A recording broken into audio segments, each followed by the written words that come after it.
La lluvia caía con fuerza sobre la ciudad aquella noche, como si el cielo quisiera borrar los pecados de sus calles. En medio del tráfico detenido y las sirenas lejanas, un hombre de traje impecable miraba desde la ventana de su lujoso auto, inquieto. No sabía que en los siguientes minutos su destino iba a cambiar para siempre. Mientras tanto, a pocas cuadras de allí, un oficial de policía con uniforme mojado y mirada cansada discutía con un superior. No quería dejar a una niña sola bajo la tormenta, pero sus órdenes eran claras: despejar la calle. El millonario no solía detenerse por nada ni por nadie. Su tiempo valía millones y sus decisiones regían imperios. Pero cuando bajó la ventanilla para reclamar el tráfico, lo vio. Un policía de rodillas, cubriendo con su chaqueta a una niña empapada que tiritaba de frío. Fue solo un instante, pero suficiente. Sus ojos se cruzaron, y en ese cruce silencioso nació algo inesperado. ¿Por qué un policía haría algo así en una ciudad tan indiferente? ¿Quién era esa niña? ¿Y por qué ese gesto despertó un dolor antiguo en el corazón del empresario? El motor de su auto rugía, pero él no avanzó. Observó. Se cuestionó. Recordó a alguien de su pasado que ya no estaba. Y entonces bajó. Caminó bajo la lluvia hasta el oficial, sin saber que lo que estaba a punto de hacer no solo cambiaría el destino de esa niña, sino el suyo propio. A veces, una vida entera se transforma en un solo acto de compasión. ¿Crees en las segundas oportunidades? Entonces, si esta historia es para ti, dale like, suscríbete al canal y cuéntanos en los comentarios. ¿Alguna vez presenciaste un acto de bondad que te cambió la vida? El sonido de los truenos aún retumbaba cuando el empresario se acercó al oficial, que de rodillas sostenía a la niña con sumo cuidado. La chaqueta del policía estaba empapada, sus botas cubiertas de lodo y el rostro endurecido por el frío. Aún así, no apartaba la mirada de la pequeña. Cuando el millonario se detuvo frente a ellos, no dijo nada. Solo los observó. El silencio fue denso, roto apenas por el sollozo de la niña. ¿Está bien?, preguntó finalmente. El oficial asintió con firmeza. Tiene fiebre. Estaba sola bajo el puente. No podía dejarla. Aquella frase golpeó algo dentro del empresario, como un eco de viejos fantasmas. Se quitó el abrigo de cuero y, sin dudarlo, lo tendió sobre la niña. El policía lo miró, confundido. No tiene que hacer esto, dijo con respeto. Pero el millonario ya se había agachado a su lado. ¿Tiene familia? ¿Cómo llegó aquí? El oficial negó con la cabeza. No sabemos nada. Solo la encontramos caminando sin zapatos. Sus manos están congeladas. La niña, apenas consciente, abrió los ojos por un momento y murmuró: «Mami». Luego volvió a cerrar los párpados. El empresario se quedó helado. Aquella voz aguda le recordó a su hermana, a una noche similar, años atrás. A una promesa que no pudo cumplir. Un autopatrulla se aproximó. Otros oficiales bajaron con mantas y una camilla improvisada. Pero cuando intentaron llevarse a la niña, ella se aferró al cuello del primer oficial, el mismo que la había protegido. «No, no me dejes sola». Su voz quebró el alma de todos los presentes. El empresario intervino. «Iré con ella. Que él también venga».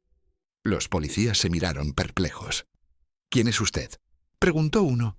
«Soy alguien que no soporta ver otra infancia arruinada por el abandono». Con un gesto firme sacó su cartera e identificó su nombre: Elías Rothman. Todos lo conocían. Multimillonario, dueño de cadenas de hoteles, constructor de rascacielos. ¿Qué hacía él ahí? La ambulancia llegó minutos después. Pero la niña se negaba a soltar al oficial. El empresario lo notó y dijo: «Suba con nosotros». El oficial dudó. «Estoy de servicio». «Yo me encargo», interrumpió Elías, sacando su celular. Hizo una llamada rápida. Cuando colgó, dijo con seriedad: «Ya no está de servicio, está conmigo ahora». Nadie entendió qué quería decir con eso. El policía, llamado Julián, solo obedeció. Subió a la ambulancia con la niña en brazos, mientras Elías los seguía con pasos decididos. Por dentro, algo le decía que esa noche no terminaría como cualquier otra. Que estaba a punto de descubrir verdades que ni todo su dinero podría comprar. En el hospital, el ambiente era tenso. Los médicos la atendieron de inmediato. Tenía hipotermia y signos de desnutrición. Julián se quedó afuera, en una banca metálica, cubierto con la misma chaqueta empapada. Elías se sentó a su lado sin hablar. Después de varios minutos, rompió el silencio. ¿Cuál es su nombre? Julián Herrera. ¿Cuánto tiempo lleva como oficial? 12 años. Pero nunca vi algo como esto. Elías asintió lentamente. Yo tampoco. Compartieron un silencio largo, roto solo por el ruido de una máquina de café cercano. Cuando el médico salió, ambos se pusieron de pie de inmediato. Estará bien, dijo el doctor. Pero necesita descanso, alimentación y seguridad. Ha pasado por mucho. Julián quiso preguntar si podían quedarse con ella, pero no tuvo valor. Fue Elías quien dio el paso. ¿Puede quedarse conmigo? Tengo una casa segura, personal médico, psicólogos. El doctor lo miró con desconfianza. ¿Es usted su familiar? No, pero no la dejaré sola. Julián intervino. Yo tampoco. El médico, tras unos segundos, les hizo firmar unos papeles temporales. Esa noche, sin saber cómo, 2 hombres completamente distintos salieron del hospital con una niña que no conocían, pero que ya se había instalado en sus corazones. Elías los llevó a su mansión a las afueras de la ciudad. Julián no podía creer lo que veía. Una casa de columnas blancas, jardines enormes y vitrales antiguos. Al entrar, fueron recibidos por una mujer mayor, la ama de llaves. ¿Otra vez lloviendo sobre su pasado, señor Rodman? Elías no respondió. Solo pidió que prepararan una habitación cálida para la niña. Julián llevó a la pequeña, aún dormida, en brazos. Al acostarla, la cubrió con mantas suaves y se sentó junto a ella. Elías observaba desde la puerta. ¿Por qué lo hiciste?, preguntó. Julián no lo miró. Porque nadie lo hizo por mí cuando lo necesité. El silencio volvió a reinar, pero esta vez no era incómodo. Era una pausa necesaria entre 2 mundos que por fin habían colisionado. Elías se quedó un rato más, viendo cómo el oficial acariciaba con cuidado el cabello de la niña. Luego se retiró sin decir palabra. Esa noche no pudo dormir. Caminó por su biblioteca, recordando a su hermana, a su promesa rota, a las oportunidades perdidas. En su corazón algo se removía con fuerza, una culpa antigua, una necesidad de redención.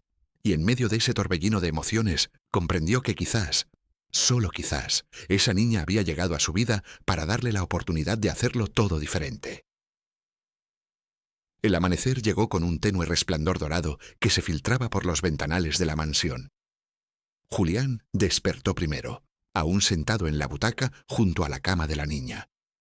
Su cuello dolía, su uniforme seguía húmedo, pero lo único que importaba era que la pequeña respiraba tranquila, abrazada a una almohada de peluche que alguien había dejado allí. Bajó en silencio las escaleras y se encontró con Elías tomando café en la terraza. El millonario apenas levantó la vista, pero alcanzó a decir: «Tiene nombre. Se llama Alma Julians». Frunció el ceño. «¿Cómo lo sabes?» Elías deslizó sobre la mesa un papel arrugado. Era una nota escrita con lápiz infantil. Alguien la ayudó antes. La dejó en un refugio, pero escapó y escribió esto: «Me llamo Alma. No quiero estar sola». A Julián le temblaron las manos. Esa niña había pasado por lugares oscuros, refugios, calles, lluvias. ¿Dónde estaba su madre? ¿Por qué nadie la buscaba? Elías estaba haciendo llamadas desde temprano. Tenía a su disposición abogados, trabajadores sociales, investigadores privados. Pero nada aparecía en el sistema. No había denuncias, no había registros. ¿Alma era un fantasma administrativo? Como si nunca hubiese existido, murmuró Elías. Julián golpeó la mesa con el puño cerrado. Eso no está bien, no podemos dejarla así. El millonario lo miró con una intensidad inusual. No la dejaremos, pero si vamos a protegerla, necesitamos estar listos para lo que venga. Esa misma mañana, Alma despertó. Sus ojos grandes recorrieron el techo desconocido, las cortinas bordadas, la lámpara de cristal. Se sentó de golpe, asustada. Julián corrió a su lado. «Estás a salvo. No te haré daño». La niña lo miró con recelo, pero no retrocedió. Elías entró con una bandeja de desayuno. «Buenos días, Alma. Aquí tienes algo rico». Ella olfateó el pan, la leche caliente, los trozos de fruta. Sus dedos temblorosos tomaron unas rebanadas. «¿Dónde estoy?» «En una casa segura», respondió Elías. Alma comió despacio. Luego, con voz casi inaudible, preguntó: «¿Puedo quedarme aquí?» Julián tragó saliva. Puedes quedarte todo el tiempo que necesites. Durante los días siguientes, Alma comenzó a adaptarse. Caminaba con cuidado por la casa, como si cada paso pudiera ser una trampa. Julián la llevaba al jardín, le enseñaba a regar las plantas, a alimentar a los perros. Elías, por su parte, construyó un cuarto especial para ella, lleno de libros, luces suaves y una cama con dosel. Una noche, Julián la encontró dormida en el suelo, al pie de la puerta de su habitación. «Sus, no quiero estar sola», susurró con lágrimas. Desde entonces, él colocaba una silla junto a su cama y se quedaba allí hasta que se durmiera. Elías observaba todo en silencio. Por dentro, sentía que su alma también estaba siendo rescatada. Pero no todo era calmas. Una mañana, una patrulla se detuvo frente a la mansión. 2 agentes bajaron y mostraron una orden judicial. «Recibimos un informe anónimo. Una menor no identificada está aquí sin autorización». Elías exigió explicaciones. Julián mostró su identificación como oficial. Los agentes se miraron incómodos. «Solo hacemos nuestro trabajo». Elías llamó a su abogado en alta voz. «Si tocan a la niña sin orden formal, será demanda por abuso de autoridad». Los agentes retrocedieron, pero dejaron un aviso. Debían presentar pruebas de custodia temporal o el tribunal intervendría. El peligro se acercaba y el pasado de Alma podría reaparecer con fuerza destructiva. Esa noche, Julián y Elías discutieron por primera vez. «No puedes pelear con todos los que vengan», dijo el policía. «¿Y tú? ¿Vas a dejarla sola otra vez?» Elías no alzó la voz, pero sus ojos estaban encendidos. «No es tu hija», gritó Julián, arrepintiéndose de inmediato. El silencio que siguió fue ensordecedor. El millonario se giró despacio. «Lo sé, pero si pudiera lo sería». Julián bajó la mirada. Ambos estaban rotos, pero también comprometidos. Esa niña había removido heridas que nunca sanaron. Y aunque sus caminos eran distintos, su propósito ahora era el mismo: protegerla a toda costa. Al día siguiente, llevaron a Alma a un psicólogo infantil. No querían que la corte decidiera sin conocer su historia. La niña se aferró al brazo de Julián durante toda la sesión. Cuando salió, el doctor fue claro. «Tiene traumas profundos, pero confía en ustedes. Lo mejor sería evitar instituciones». Elías agradeció y pidió que prepararan un informe. Quería estar listo para lo que fuera. Esa misma tarde, Alma dibujó algo que dejó a ambos hombres sin palabras. Un hogar con 3 figuras tomadas de la mano. Una niña en el medio, un policía a la izquierda y un hombre de traje a la derecha. Abajo, una palabra mal escrita: «familia». Ambos miraron ese dibujo durante largos minutos. Era más que un dibujo. Era un pedido, una elección, un testimonio de lo que significaban para ella. Elías lo enmarcó y lo colgó en la entrada. Julián, en cambio, comenzó a redactar un documento de tutela. Si algo pasaba, quería que la ley reconociera lo que su corazón ya sabía, que Alma era su hija. Elías le ofreció ayuda. «Lo haremos juntos». Por primera vez sonrieron sin miedo. La oscuridad seguía rondando, pero ya no estaban solos. Habían formado algo que ni la ley ni el dinero podían definir. Una verdadera familia nacida del dolor, la compasión y la decisión de no rendirse. Los días siguientes parecían más tranquilos, aunque la tensión flotaba como neblina en las esquinas de la mansión. Alma comenzaba a mostrar sonrisas genuinas. Pequeñas carcajadas cuando los perros le lamían las manos o cuando Julián la empujaba suavemente en el columpio. Elías, por su parte, la observaba desde lejos, como quien mira una obra de arte que aún no se atreve a tocar. Sin embargo, cada noche se acercaba a su habitación para dejarle una nota, un dulce o un dibujo hecho por él mismo. Torpe, pero sincero. Era su forma de decir «aquí estoy», sin invadir su espacio. Y ella lo notaba. Guardaba cada nota debajo de la almohada. El vínculo silencioso entre ellos crecía como raíces en tierra fértil. Una tarde, Alma se acercó a Elías con un cuaderno en la mano. «¿Puedes ayudarme a leer esto?», preguntó. Eran cuentos infantiles con palabras difíciles. Elías tragó en seco. Hacía años que no leía en voz alta. Tomó aire, se sentó en el sofá y comenzó. Su voz era pausada, grave, y al principio temblaba. Pero ella lo miraba con tanta atención que pronto se sintió seguro. Julián, desde la cocina, los escuchaba en silencio, con una sonrisa invisible. El empresario que dominaba salas de juntas ahora pronunciaba «érase una vez», como si su vida dependiera de ello. Y tal vez sí. Estaban construyendo algo que no se compraba con acciones ni discursos. Confianza. Pero la paz no duraría mucho. Un periodista apareció en la entrada, cámara en mano, preguntando por la niña rescatada por un policía y un magnate. ¿Alguien había filtrado información? Julián salió a enfrentarlo. Ella no es un caso, es una niña, y no daremos declaraciones. ¿El reportero insistió? Elías bajó con un gesto frío. Si publicas una sola imagen sin consentimiento, nuestros abogados te despedazarán en los tribunales. El periodista retrocedió, pero la amenaza era real. La historia de Alma podía volverse pública. Y eso la pondría en peligro. Julián activó contactos en la comisaría. Elías reforzó la seguridad. Nadie tocaría a la niña sin pasar por ellos. Esa noche, Alma lloró en silencio. Había escuchado las voces desde su ventana. Tenía miedo de ser llevada otra vez. Julián entró a su cuarto y la encontró abrazando el dibujo de la familia. Se sentó junto a ella y no dijo nada. Solo le acarició el cabello hasta que se quedó dormida. Afuera, Elías caminaba por el jardín como una sombra. Pensaba en su infancia solitaria, en los gritos de su padre, en la frialdad de su casa, ni no dejaría que Alma repitiera esa historia. Al día siguiente, convocó a una reunión con sus abogados. Quiero iniciar el proceso de adopción legal. No importa cuánto cueste. Esta niña merece pertenecer a un lugar donde no tenga que esconderse. El proceso sería complejo.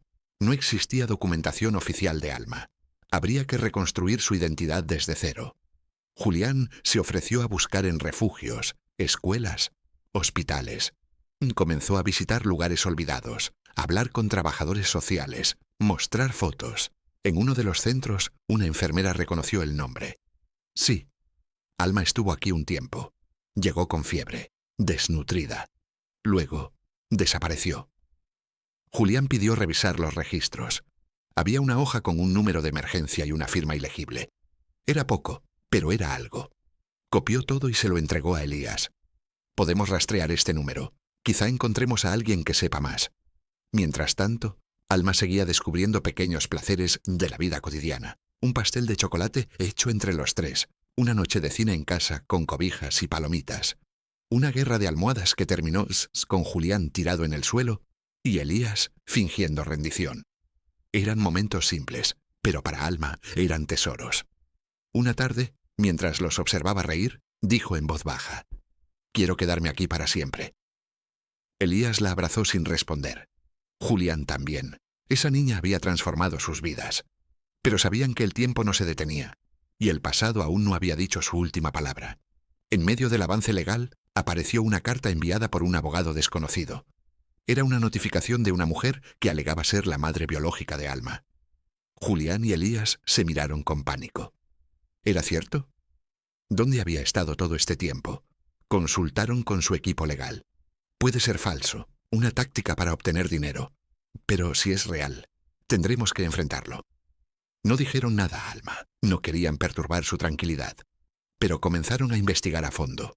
Contrataron a un investigador privado para verificar la identidad de la mujer. El miedo regresaba, como un eco frío en los pasillos de la mansión. Mientras tanto, Alma dibujaba cada vez más. Sus páginas se llenaban de soles, árboles, casas con ventanas abiertas. En cada esquina aparecían siempre tres figuras: ella, Julián y Elías. ¿Por qué siempre nosotros tres?, preguntó Julián una noche.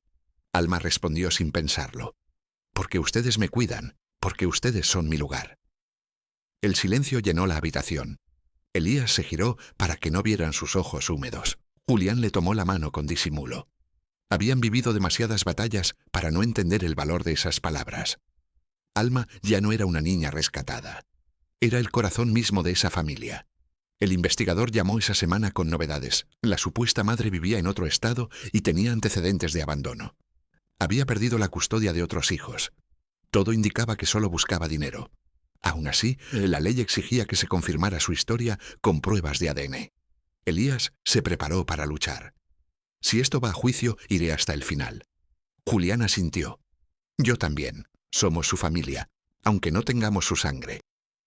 Se acercaban días difíciles, donde tendrían que defender con uñas y alma lo que habían construido. Pero por primera vez no tenían miedo. Es porque sabían que estaban en el camino correcto. El día de la audiencia llegó más pronto de lo esperado. Era una sala austera, con paredes grises y una jueza de rostro severo, pero mirada compasiva. Julián vestía un traje sobrio. Elías un saco azul oscuro que Alma había elegido para él. La niña no estuvo presente, por recomendación del abogado. No queremos que la expongan. La jueza escuchó con atención cada testimonio, cada documento presentado. La supuesta madre biológica no se presentó. Su abogado solo entregó una declaración escrita donde pedía una compensación económica a cambio de ceder los derechos legales. La jueza alzó una ceja. ¿Y la niña? ¿Qué opina ella? Nadie respondió de inmediato. Elías se levantó. Su opinión está en cada dibujo, en cada palabra que nos dice cada noche antes de dormir. Ella nos elige a nosotros. Julián lo apoyó. No buscamos sustituir a nadie, solo queremos darle estabilidad, un futuro, un hogar. La jueza pidió tiempo para deliberar. La tensión era insoportable. Afuera, en el pasillo, Elías caminaba de un lado a otro. Julián se sentó en una banca y revisó las fotos del celular. Alma disfrazada de doctora, Alma riendo con una cuchara de helado, Alma dormida en el sillón abrazando a los dos. «No podemos perderla», murmuró. «No la perderemos», respondió Elías. Lo dijo con una seguridad que apenas sentía. Mientras tanto, en la mansión, Alma estaba con Verónica, la asistente de confianza. Jugaban con plastilina cuando ella preguntó: «¿Crees que me van a dejar quedarme?» Verónica tragó saliva. «Claro que sí, corazón. Ellos te aman». La niña suspiró. «A veces tengo miedo de que todo esto desaparezca, como un sueño». Verónica la abrazó. Los sueños buenos también se hacen realidad.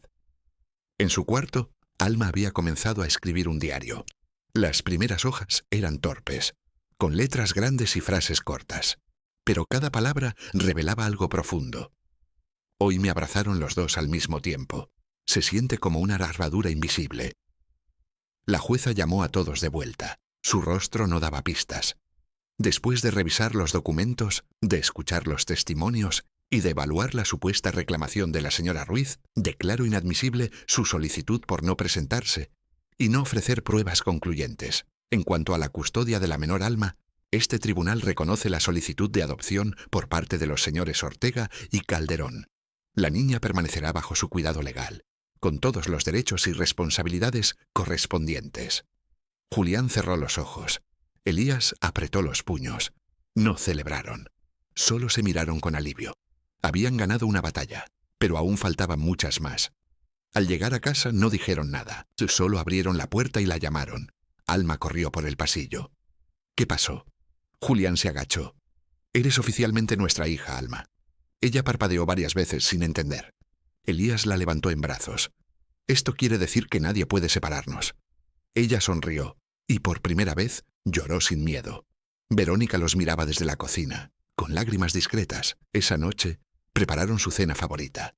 Hicieron una pequeña fiesta con globos reciclados, galletas horneadas y dibujos colgados en las paredes. No necesitaban más. Era una celebración de amor, de justicia, de pertenencia.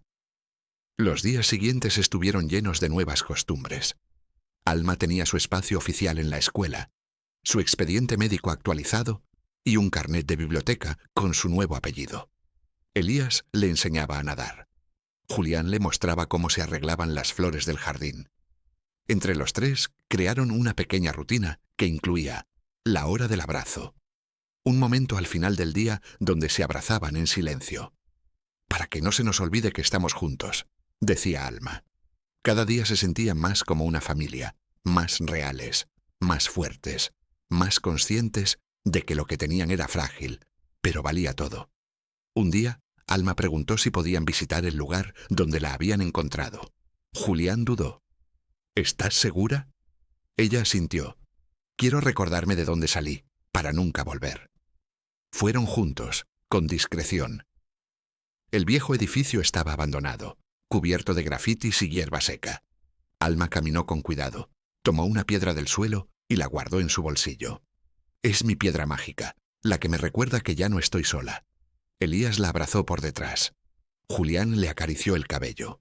Era una escena que parecía una película, pero era real. La historia que escribían juntos no tenía guión, pero estaba llena de verdad. Más tarde, mientras regresaban en el auto, Alma preguntó: ¿Ustedes también se sienten un poco rotos a veces? El silencio fue largo. Julián respondió primero: Sí, todos tenemos pedacitos rotos por dentro. Elías agregó: pero cuando los juntamos entre todos, nos volvemos completos. Ella asintió, satisfecha. Entonces somos como un rompecabezas. Esa noche, Alma dibujó una figura con 3 piezas encajadas. Una tenía su nombre, otra el de Julián y otra el de Elías. Así somos nosotros. Colgó el dibujo en la puerta del refrigerador. Cada vez que lo veían, sonreían, porque sabían que era cierto. Pero el destino, con su costumbre de no dejar a nadie en paz por mucho tiempo, ya preparaba su siguiente jugada. Una noche, Julián recibió una carta sin remitente. Dentro, una foto antigua, 3 hombres uniformados, uno de ellos muy joven, con un tatuaje en el cuello. En el reverso, una sola frase escrita a mano: «Alguien recuerda lo que hiciste». Su rostro palideció. Elías lo notó. «¿Qué pasa?». Julián le mostró la imagen. «Ese era mi primer compañero en la policía. Creí que había muerto hace años». Elías leyó la frase. Se miraron. El pasado llamaba a la puerta. Y esta vez no venía solo. Julián no durmió esa noche. La carta reposaba sobre su escritorio, como una sombra del pasado que se negaba a desaparecer. Recordaba perfectamente esa foto, esa época, ese tatuaje. El joven se llamaba Raúl. Habían patrullado juntos durante 2 años, en los barrios más peligrosos de la ciudad. Una noche, tras una redada fallida, Raúl desapareció. Dijeron que lo habían asesinado. Pero nunca apareció un cuerpo. Nunca hubo una tumba. Solo rumores, miedo y silencio. Ahora, décadas después, esa imagen volvía como un fantasma que exigía respuestas. Elías lo encontró al amanecer, sentado en la cocina con ojeras profundas. «No quiero asustarte, pero esto puede complicarlo todo». Elías tomó la carta y la leyó de nuevo. ¿Quién podría haberla enviado? Julián negó con la cabeza. «No lo sé, pero si Raúl está vivo, y si sabe algo, no va a quedarse callado». Alma bajó en pijama, frotándose los ojos. ¿Están bien? Julián forzó una sonrisa. «Sí, corazón, solo estamos hablando de cosas aburridas de adultos». Pero Elías sabía que no podrían esconder la tensión por mucho tiempo. Esa misma mañana, Julián fue a visitar a un antiguo contacto de la policía. El sargento Méndez, ya retirado, lo recibió con un mate caliente y una mirada desconfiada. «¿Volviste a preguntar por Raúl después de tantos años?» Julián asintió. «Recibí una amenaza. Alguien sabe lo que pasó aquella noche». El sargento bajó la voz. «No fuiste tú quien lo mató, pero estuviste ahí. Sabes más de lo que dijiste en el informe». Julián lo encaró. «¿Qué estás tratando de decir?» Méndez miró por la ventana antes de hablar. «Raúl no murió, fue reclutado. Por una red dentro de la fuerza. Limpieza interna, ya sabes. Él aceptó desaparecer. Le ofrecieron ni una nueva vida.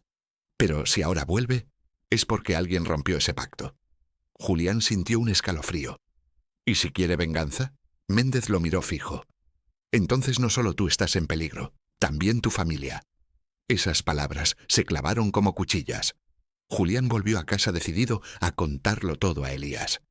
Mientras tanto, Alma seguía con sus días normales. En la escuela, su maestra la eligió para liderar un proyecto artístico. Su entusiasmo era contagioso. Dibujo tras dibujo, construía mundos donde nadie era abandonado, donde todas las familias eran como la suya. Verónica notó que la niña estaba más habladora, más segura. «Papá Julián me dice que puedo ser lo que yo quiera. Papá Elías dice que ya soy lo mejor que les pasó». La asistente sonrió. «Y los dos tienen razón». Esa tarde, mientras organizaban los materiales para la feria escolar, Alma encontró una caja con fotos antiguas. Una de ellas mostraba a Julián en uniforme. Ella lo miró largo rato. ¿Él fue policía? Elías, al enterarse, decidió hablar con ella antes de que alguien más lo hiciera. Sí, fue policía muchos años. Ayudó a muchas personas, pero también vio cosas feas. Alma lo pensó. ¿Y por eso a veces se pone triste cuando cree que no lo veo? Elías asintió, conmovido por la sensibilidad de la niña. Pero nunca dejó de ser bueno. Alma abrazó la foto. «Entonces, yo quiero ser como él. ayudar a otros, pero sin olvidar que también soy niña. Esa noche, cuando Julián volvió, la encontró dormida con su foto sobre el pecho. Se arrodilló junto a ella y le acarició el cabello. Prometo protegerte, de mi pasado, de todo. Al día siguiente, Julián recibió otra carta. Esta vez, con una dirección y una hora. Solo decía: si quieres que todo siga en calma, ven solo. Elías se opuso de inmediato. No es seguro, es una trampa. Pero Julián estaba decidido. No puedo vivir con miedo. Necesito saber qué quiere. Elías lo abrazó fuerte. Solo prométeme que vas a volver. Julián lo besó en la frente. Siempre vuelvo contigo. A la hora señalada, llegó a una bodega abandonada en las afueras de la ciudad. La puerta estaba entreabierta. Entró con cautela. Al fondo, una figura lo esperaba entre sombras. Cuando se acercó, su corazón se detuvo. Era Raúl, vivo, mayor, pero con los mismos ojos de entonces. «Hola, Julián». Su voz era áspera pero firme. «No esperaba que vinieras». Julián respiró hondo. «¿Qué quieres?» Raúl encendió un cigarro. «Una explicación de por qué me dejaste solo aquella noche». Julián apretó los puños. «Yo no sabía que te iban a usar como chivo expiatorio. Pensé que te habían matado». Raúl sonrió con amargura. «Sobreviví, pero tuve que vender mi alma. Ahora quiero recuperarla». Julián se mantuvo firme. «Si buscas venganza, estás mirando al lugar equivocado. Yo no soy tu enemigo». Raúl apagó el cigarro. «Tal vez no, pero alguien sí, y te está usando para llegar a mí». Esas palabras cambiaron todo. Esa noche, Julián volvió a casa, más confundido que nunca. Elías lo esperaba en la sala, con el rostro lleno de preguntas. Julián le contó todo. Cada palabra, cada amenaza velada, cada recuerdo doloroso. Elías escuchó sin interrumpir. Cuando terminó, solo dijo: «No estamos solos, vamos a enfrentar esto juntos». Julián sintió que, por primera vez, el peso era compartido, pero sabían que el peligro se acercaba. Alma dormía tranquila en su cuarto, ajena al torbellino que se avecinaba. Pero ellos sabían que no podrían mantenerla en la burbuja para siempre. El pasado era una llama encendida, y pronto todo estaría envuelto en fuego. Los días siguientes transcurrieron, con una tensión invisible que parecía envolver toda la casa. Julián apenas comía, y cuando hablaba era con frases cortas, meditando cada palabra como si temiera que un sonido equivocado despertara algo dormido. Elías intentaba mantener la calma por Alma, quien ya comenzaba a notar los cambios. «¿Papá está enojado conmigo?», preguntó una noche mientras él la arropaba. Elías la abrazó.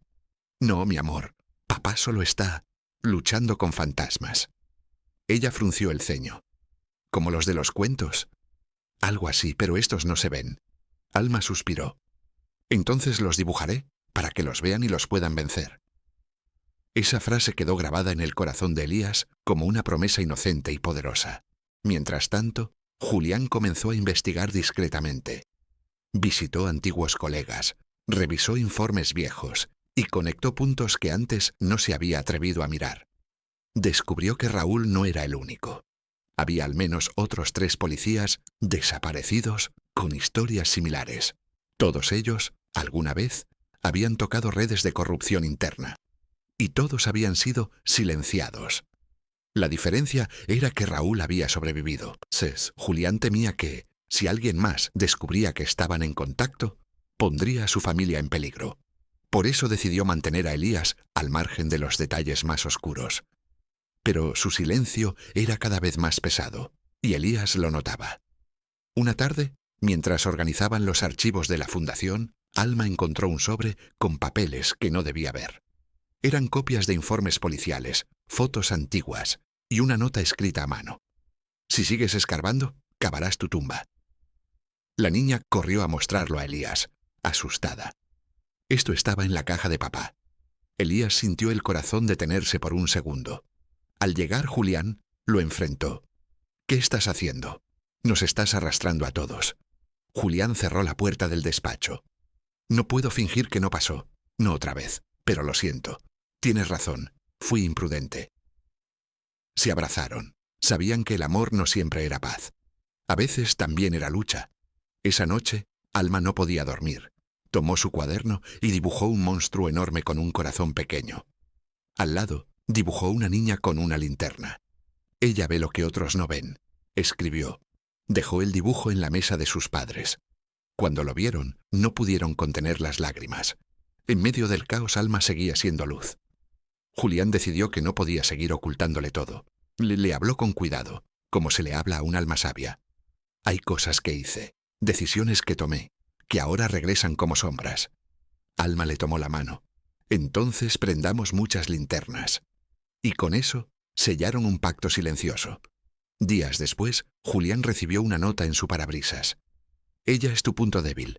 ¿Cuánto vale su seguridad? El miedo se convirtió en ira. Esta vez no iba a esconderse. Reunió todo lo que tenía y fue directo al periodista que alguna vez intentó sacar a la luz lo ocurrido con Raúl. Se llamaba Camilo Barrera, un hombre viejo, pero con mirada de fuego. Pensé que nunca tendrías el valor de regresar, dijo al verlo. Julián le entregó los documentos. Es hora de contar la verdad, aunque me cueste todo. Camilo sonrió.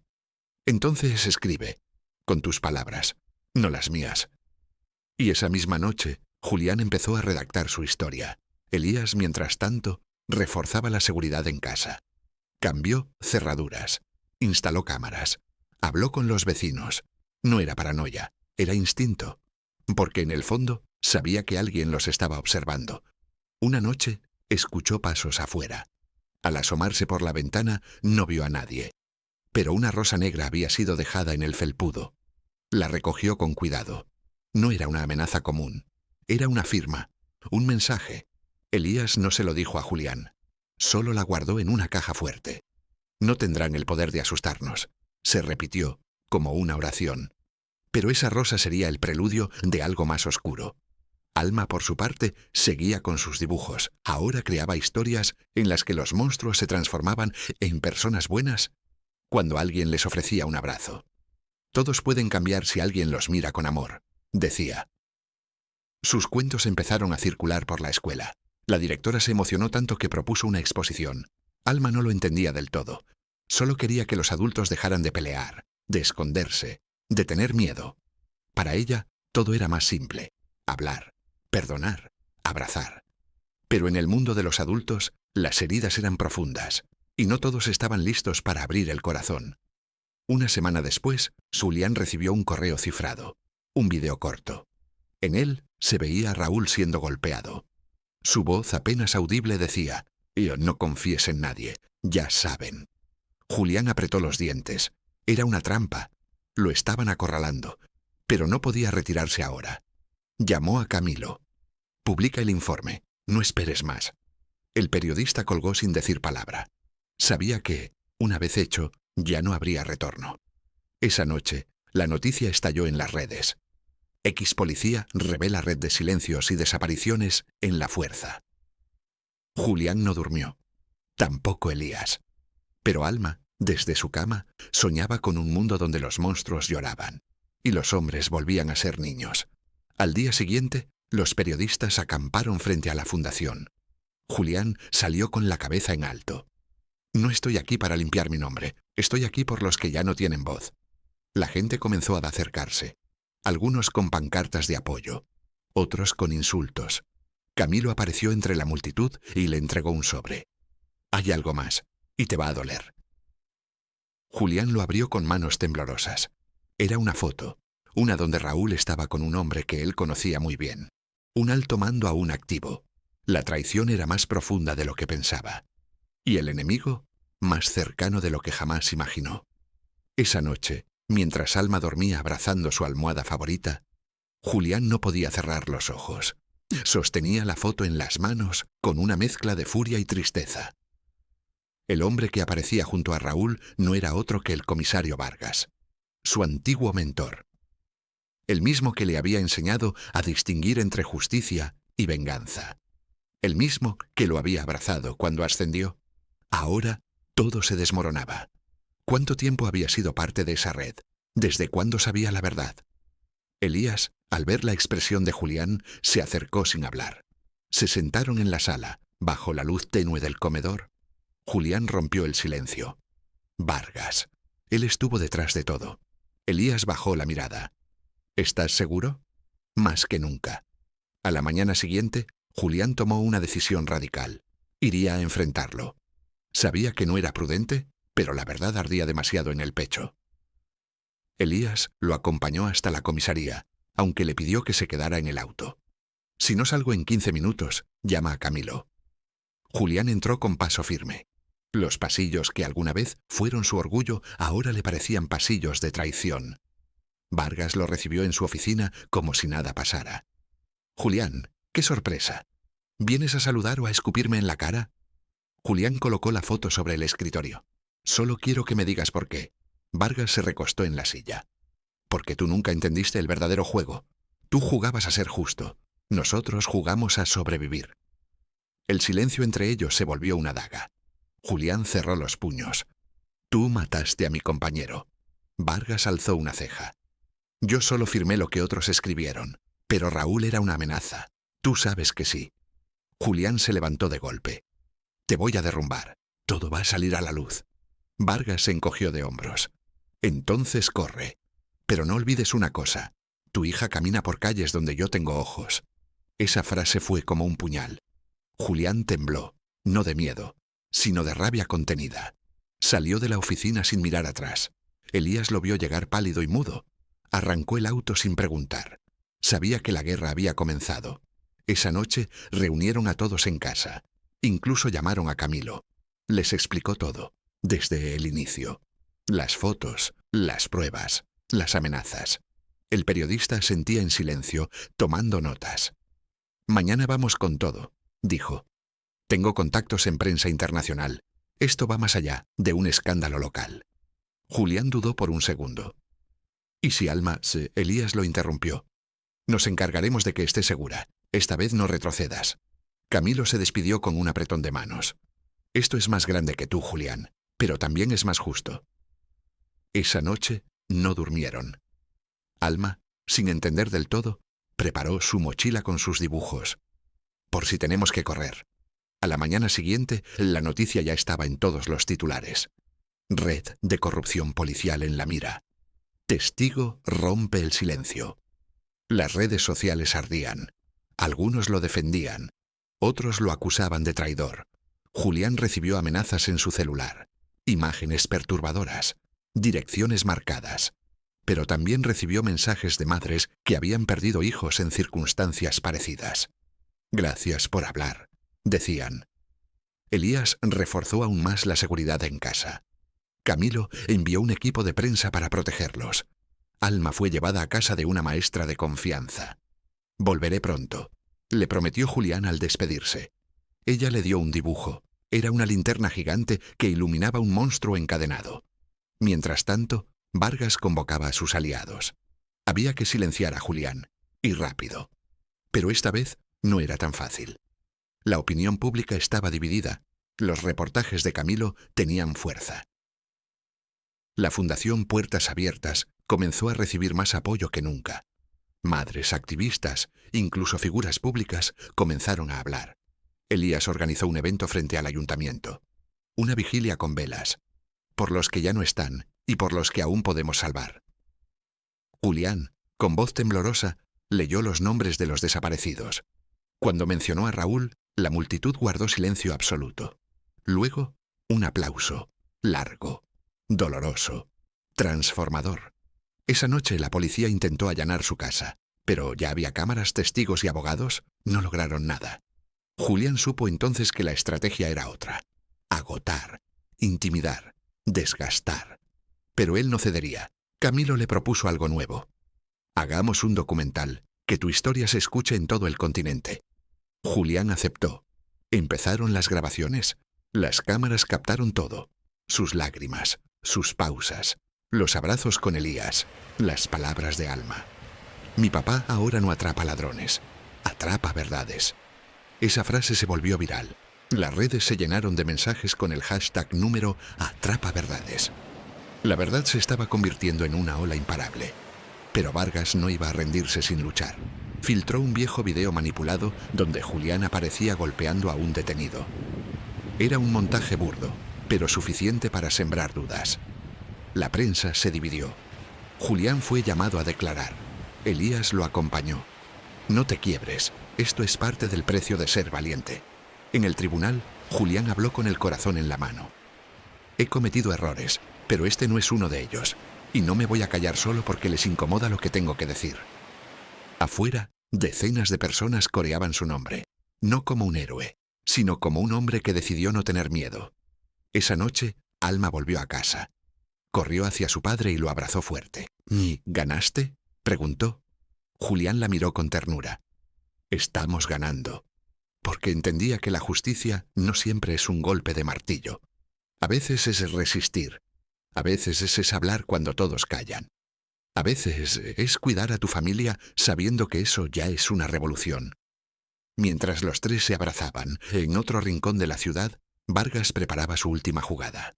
Una carta que, si salía bien, pondría a Julián contra la espada y la pared. Pero lo que no sabía es que el amor verdadero también sabe contraatacar. Vargas sabía que el tiempo jugaba en su contra, así que utilizó su contacto más sucio. Un exagente con antecedentes de extorsión que ahora trabajaba como investigador privado. Le entregó un sobre con documentos falsificados que mostraban a Julián vinculado a una red de lavado de dinero hace años. Aunque sabía que no era verdad, la prensa amarillista lo tomaría como cierto. Ensucia su nombre, no su historia, así la gente ya no sabrá qué creer, dijo fríamente. El plan funcionó. Esa misma tarde, varios noticieros comenzaron a cuestionar la integridad de Julián. ¿Un héroe con pasado oscuro?, titulaban. Las redes se dividieron, pero en casa, Alma le preguntó directamente. ¿Tú hiciste eso, papá? Y él respondió con firmeza. No, mi amor, jamás. Elías reaccionó de inmediato. Convocó a los periodistas independientes que aún confiaban en Julián. Camilo grabó un video explicando con claridad cómo los documentos habían sido fabricados, incluso comparando firmas y fechas incoherentes. Esto es un intento burdo de desviar la atención del verdadero escándalo. Las visualizaciones se dispararon. A la mañana siguiente, más de 1 millón de personas había compartido el video. La gente comenzaba a entender el juego sucio detrás de las filtraciones. Julián, aunque herido, sentía que no estaba solo. Alma preparó un cartel que decía: «Mi papá no lava dinero, lava mentiras». Lo pegó en la ventana del comedor. Elías lo vio y sonrió con orgullo. Estamos criando una guerrera. Mientras tanto, Vargas sentía que la presión aumentaba. Algunos de sus aliados empezaban a traicionarlo. El dinero ya no compraba el silencio como antes. Las cámaras lo seguían a todos lados. Sus hijos se alejaron. Su esposa lo enfrentó. «¿Es verdad todo lo que dicen de ti?». Él no respondió. Solo se encerró en su oficina, donde comenzó a destruir papeles y discos duros. Pero ya era tarde. Un exagente arrepentido se presentó ante Camilo con un disco externo. «Tengo copias de todo, audios, correos, listas». La información era devastadora. Nombres, fechas, sobornos, desapariciones. Todo encajaba. Julián, al recibirla, se quedó en silencio largo rato. Luego dijo: «Esto va a cambiar el país». Los días siguientes fueron una tormenta. La fiscalía reabrió casos. Se giraron órdenes de arresto. Vargas fue citado a declarar, pero no se presentó. Desapareció. Las redes ardían. ¿Dónde está Vargas?, se preguntaban todos. Camilo publicó un documental corto con los primeros hallazgos. Fue tendencia global. Mientras tanto, Julián seguía su vida con humildad. Iba por Alma a la escuela. Compraba pan en la misma tienda de siempre. Saludaba a los vecinos. Algunos lo abrazaban. Otros aún dudaban. Pero él ya no buscaba aprobación. Solo justicia. Y en su corazón sabía que estaba haciendo lo correcto. Alma, al verlo tan serio, le dijo una noche: «Los superhéroes también lloran, ¿verdad?». Él asintió. «Y también se levantan». Una madrugada recibieron una llamada anónima. «Vargas está escondido en una finca fuera de la ciudad». Julián dudó. No quería actuar como policía otra vez. Pero esta vez era diferente, era personal. Llamó a Elías y a Camilo. Armaron un plan. Iban a documentarlo todo.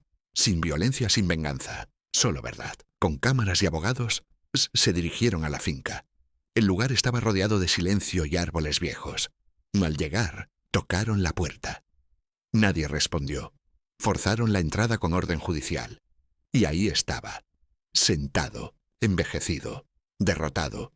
Vargas no opuso resistencia. Solo dijo: «Sabía que vendrías». Julián no respondió, solo lo miró a los ojos. Esto no es por mí, es por todos los que ya no están. El arresto fue televisado. La imagen de Vargas esposado recorrió el país. Las víctimas comenzaron a presentarse. Familias que por años habían callado, ahora hablaban. Niños que crecieron sin padres. Mujeres que perdieron a sus esposos. La fundación de Julián organizó una vigilia con velas frente al juzgado. Alma, con su cartel en alto, caminó al frente. Luz para los que vivieron en sombras. Julián la observó desde atrás, con lágrimas en los ojos. No por tristeza, sino por orgullo. Su hija entendía más de justicia que muchos adultos. Elías se acercó y le susurró: «Tu guerra está terminando, pero tu legado apenas comienza». En la escuela, los compañeros de Alma comenzaron a tratarla con admiración. Ya no era solo la hija del policía. Era un símbolo. Comenzaron a invitarla de uso a leer en las clases. Escribió un cuento sobre un faro que nunca se apagaba, aunque las olas lo golpearan. Se lo dedicó a su papá. «Eres mi faro». Julián lo enmarcó y lo colocó en la entrada de la fundación, para que todos los niños que entren aquí sepan que la oscuridad no es para siempre. Santiago, que siempre la cuidó desde las sombras, comenzó a asistir también como voluntario. Enseñaba defensa personal a los adolescentes. Protéjanse, pero sin perder el corazón. El país entero hablaba del caso. Documentales, entrevistas, libros. Julián fue invitado a foros internacionales, pero él seguía rechazando protagonismo. «No soy un héroe, solo soy un papá que se cansó de callar». Alma crecía con valores fuertes. Justicia, verdad, compasión. Una tarde, mientras pintaban murales en la fundación, una niña le preguntó: «¿Tú también fuiste pobre?». Alma respondió sin titubear: «Fui invisible, pero ahora ya no». Esa frase quedó grabada en la pared y se convirtió en el nuevo lema del lugar: invisible, pero no más, porque todos merecen ser vistos, amados y protegidos. Pero justo cuando pensaban que todo estaba en calma, una carta llegó por correo. No tenía remitente, solo decía: «No todos los monstruos están tras las rejas».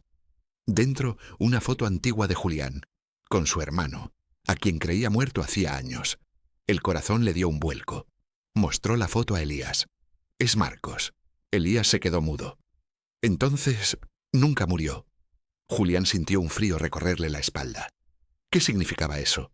¿Por qué ahora? ¿Qué verdad aún quedaba por descubrir? En su interior, algo le decía que lo peor no había terminado. Porque a veces, el pasado no está enterrado. Solo está esperando el momento exacto para regresar. Julián no podía dormir. La fotografía de Marcos se reposaba sobre su mesa de noche, como una herida abierta que volvía a sangrar. Recordaba perfectamente aquella noche en que le dijeron que su hermano había muerto en un incendio provocado por un ajuste de cuentas. Lo había llorado, lo había enterrado en su memoria. Pero si estaba vivo, ¿dónde había estado todo este tiempo? ¿Y por qué regresar ahora, con una amenaza velada? Elías insistió en investigar. «Si alguien dejó esa foto, quiere que la encuentres, o que huyas». Julián, sin embargo, decidió lo contrario. «No voy a esconderme. Si el pasado me está buscando, lo miraré de frente». Los días siguientes estuvieron marcados por una tensión que se colaba en cada rincón. Alma lo notaba. «¿Papá? ¿Estás enojado?». Julián le explicó solo lo necesario. «Alguien que creíamos muerto ha regresado». Ella lo abrazó con fuerza. «Tú me enseñaste que la verdad no se teme». Él sonrió con tristeza. «Sí, pero no siempre era tan fácil». Camilo rastreó la fotografía EMS hasta una vieja tienda de antigüedades. El dueño, un anciano de mirada astuta, reconoció el rostro de Marcos. «Ese hombre venía seguido. Me compraba relojes viejos. Siempre pagaba en efectivo», le mostró una libreta con fechas. La más reciente era de apenas 2 semanas atrás. Con esa pista, Julián y Elías rastrearon las cámaras del sector. Una de ellas captó a un hombre saliendo de la tienda. El rostro era inconfundible, aunque más envejecido y marcado por el tiempo. Era Marcos. Elías sugirió avisar a la policía, pero Julián lo detuvo. «Si realmente quiere hablar, lo haré yo. Solo necesito entender». Prepararon un mensaje cifrado, dejado en el mismo local. «Estoy listo. Dime cuándo y dónde». 3 días después, una nota apareció pegada bajo el parabrisas del auto de Julián. Túnel abandonado. Medianoche. Solo. Elías protestó. Es una trampa. Julián asintió. Probablemente, pero tengo que ir. Esa noche, Julián llegó puntual.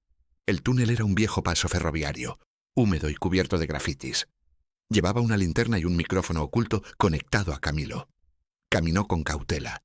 A mitad del túnel, una figura emergió de las sombras. Era él, Marcos, más delgado, con barba gris, pero vivo. Pensé que no vendrías, dijo. Julián se quedó quieto. Pensé que estabas muerto. Marcos suspiró. Lo estuve, en cierto modo. Me escondieron. Me obligaron. Y entonces lo inesperado. Vargas me usó. Me hizo desaparecer para controlar a papá. Cuando quise escapar, incendió la casa. Julián no podía creer lo que oía. ¿Y ahora vuelves? Porque ya no puedo cargar esto solo. Marcos sacó una carpeta. Aquí está todo. Nombres, operaciones, años de corrupción. Desde antes que tú y yo fuéramos adultos. Julián hojeó los documentos. Eran reales. Firmas, grabaciones, fotografías. ¿Por qué dármelo ahora? Marcos lo miró con ojos rojos. Porque tú siempre fuiste valiente. Yo no. Hubo un silencio espeso entre ellos. Julián guardó la carpeta en su chaqueta. Esto puede arreglar mucho, pero también te expone. Marcos sonrió por primera vez. Ya no tengo nada que perder. Solo quiero que mi hija sepa que su padre no fue un cobarde toda la vida. Julián sintió un nudo en la garganta. ¿Tienes una hija? Sí, vive en otro país. Me escribe cada cumpleaños. No sabe quién soy. Al salir del túnel, Julián se encontró con Elías y Camilo esperándolo con los ojos desorbitados. ¿Estás bien? Sí, pero lo que tengo aquí cambiará toda la historia. Subieron al auto y comenzaron a revisar el material. Las pruebas eran contundentes. Conexiones entre Vargas y políticos. Desapariciones encubiertas. Lavado de dinero internacional. Era una bomba. Camilo comenzó a editar un nuevo documental. Julián, mientras tanto, organizó una reunión con la fiscalía. Esta vez, no hay escapatoria. Al día siguiente, los noticieros abrieron con la frase: Nuevo testimonio destapa la red más grande de corrupción en la historia del país. Vargas, al ver su rostro en la televisión, supo que había perdido. En su celda, lanzó una bandeja contra la pared. «¡Malditos todos!», gritó. Pero ya no tenía poder. El país entero pedía justicia. La gente salía a las calles con carteles que decían: «La verdad no muere». Alma en la escuela leyó un poema escrito por ella. A veces, los que más callan son los que más luchan. Fue aplaudida de pie. Julián, desde el fondo del auditorio, la vio con lágrimas contenidas. Sabía que el legado ya no era solo suyo. Era de ella, de Marcos, de los niños rescatados, de todos los que alguna vez fueron silenciados. Y eso le daba paz, pero aún quedaba una última pieza. Una carta de su madre, guardada entre las cosas viejas de Marcos. En ella, Tim confesaba una verdad que sacudía todo lo conocido. Marcos no era solo tu hermano, era también tu gemelo. Nacieron en secreto, pero solo tú fuiste registrado. Papá lo entregó a otros por miedo, por vergüenza. Julián se desplomó al leerla. Todo cobraba sentido. El abandono, la culpa, el dolor inexplicable. No lo perdones por lo que te hizo. Perdónalo por lo que no supo hacer. Ahora entendía. El túnel, la foto, la culpa. Todo era parte de una historia que había empezado mucho antes que él mismo supiera. Y ahora solo quedaba un capítulo más, por escribir.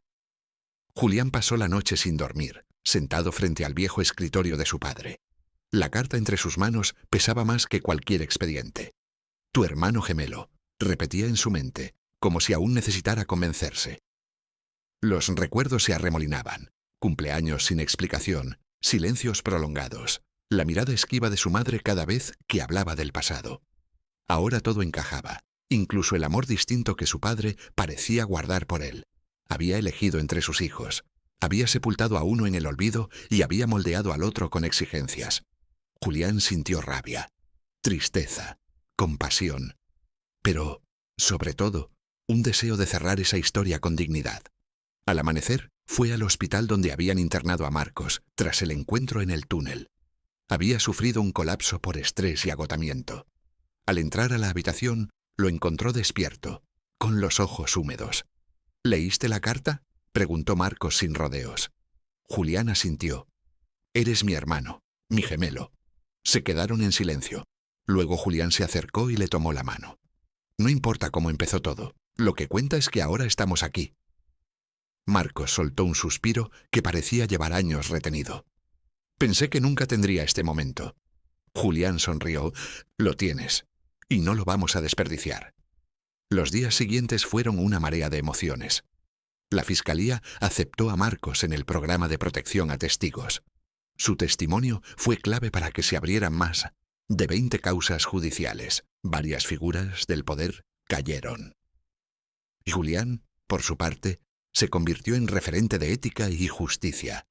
Rechazó cargos políticos. «No vine a mandar, vine a servir». Siguió dirigiendo la fundación con más fuerza que nunca. Las donaciones crecieron. Alma fue invitada a hablar en conferencias escolares sobre valentía. Camilo ganó premios con su documental. Y Elías, por fin, escribió un libro sobre todo lo vivido, titulado «La verdad que dolía». Mateo, ahora más confiado, fue nombrado representante de los niños en situación vulnerable. En uno de sus discursos dijo: «A veces, los adultos fallan, pero otros eligen luchar por nosotros, y eso lo cambia todo». Julián lo abrazó con orgullo. Santiago, desde el público, le guiñó el ojo. «Lo haces mejor que yo». La familia, aunque distinta, estaba completa. Una tarde, Julián y Marcos regresaron al túnel donde todo había comenzado. Se sentaron en silencio, escuchando el eco de los trenes ausentes. «Aquí renací», dijo Marcos. «Y yo encontré lo que me faltaba sin saberlo», respondió Julián. Se abrazaron, sin palabras. Antes de irse, Julián sacó un sobre. «Mamá escribió esto. Era para los dos». Marcos lo abrió.